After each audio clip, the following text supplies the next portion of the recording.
đi cái nào trong kia nó bỏ là đi đâu đi kìa Thân thầy đi đấy là từ như sắp thiên lên ôi từ nó rất hay mà đi đâu đi kìa đi đâu đi kìa này sẽ dùng cho ông 20 với chương trình nghệ thuật đặc sắc chào mừng, và sau đấy là chương trình giao lưu văn hóa văn nghệ cùng các ca sĩ nổi tiếng đến từ trong và ngoài nước. Tối ngày mai, tối ngày 3 Tết là chương trình hội thi trình diễn trang phục dân tộc. Mời quý vị tới đón xem. Sang ngày mùng 4 sẽ là hội thi giá bánh chưng, bánh dày. cho kia là có bỏ nó nào Hội thi giá bánh dày. Chọn cho nó có cờ sừng hà nó cho tôi được chứ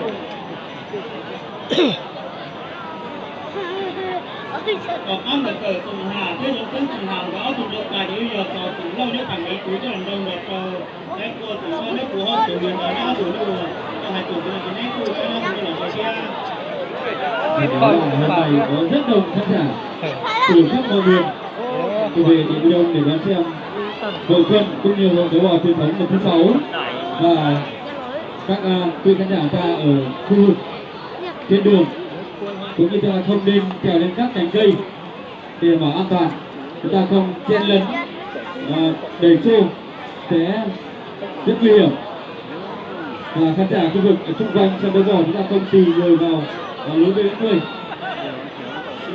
Rất hay, rất chuyên nghiệp. Tôi nói từ giờ đến giờ đây là trận đấu cảm thấy gây cấn nhất. Rất hay. Bây giờ là chúng ta lên. Chúng ta lên đá vào chạy.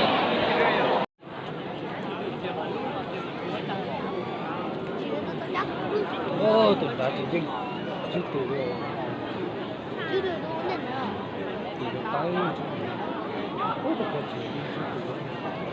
tụi nó bỏ vào vấn đề nọ suốt cả tụi đã liền tới giờ chứ tụi lâu nhóc thằng mỹ tụi này mà tụi nó cao ở đun chiên này bỏ chùa tụi này hành tụi nói giờ trong mùa sự cha nhá không thì về chúng này không thì này tụi nó cao đun chiên là giờ chứ tụi lâu nhóc thằng mỹ tụi này mà tụi vấn đề này giờ trong mùa sự cha nhá không thì về chúng này kia thế cũng lấy nhau một trả nó giờ tụi chú dùng đầu kia sẽ cứ xin đồ kia mà cái kia sẽ kiểu cũng là dùng đầu thì dùng đầu cũng thà là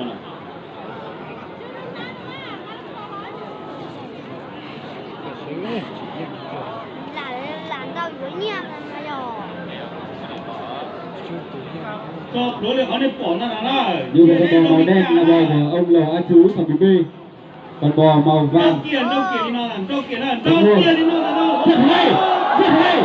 Sau đó việc miếng đánh chịu hiểu. Thế nó cũng muốn nhiều tôi xin đầu cờ nữa nè. Rồi. Nó ăn đồ luôn à. Con chú bò, hai chú bò đang. Đâu cái này bỏ nó nè, nhu xin đầu mình đầu nó nè. Chúng ta hãy dành một tràng rất lớn được không ạ? Ôi là tên nó sẽ. Nhu xin đầu mình đầu nó. Rất hay, rất hay. Đi rồi đi kìa. Rồi, chú bò màu đen có cặp trường rất đẹp và đang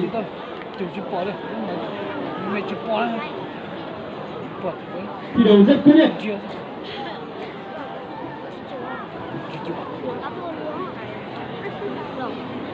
Nhu xin đầu mình đầu đi nó thằng nè, nó sẽ đỡ nè. Dạ ông đây chỉ nên thuộc bỏ tới trở tay cái chuyện bỏ thế này, chúng nó bỏ tới chỉ nhá lan như cũng cực kia đấy nè. Đi rồi đi kìa. Đấy trong đầu lò của cái hành mong khu đã các tổ dù đến nhưng nó cho xin đồ trong kế nó chia ok là gì nó có lối trồng gì là chỉ nó phải nuôi để bị đồng nhớ từ thì bây giờ sáng nhớ là khỏi cái rồi tìm bỏ là cũng mua lúc cả những tổ xin đồ đấy một những tổ xin đồ chọc là đây là hắn tổ bỏ thế tổ con là kia cái là cái tua là mà mấy gì sai đó họ bên tua thì nó đến thì chỉ mấy gì khá ghê rồi nó sẽ bỏ nó chỉ bỏ cho những thứ đã có thế này cầu nó là Vừa một trận khai mạc rất hay, rất quyết liệt. Hai chú bò đang găm phình vào nhau và đang tung lên những miếng đánh vào hầu và mắt đối phương. Cám rất hay, rất hay.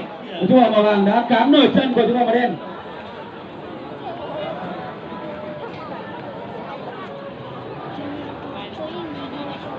tụi nó mà xin đầu chửi nhu xin đầu nó nè đi đâu đi kia đi.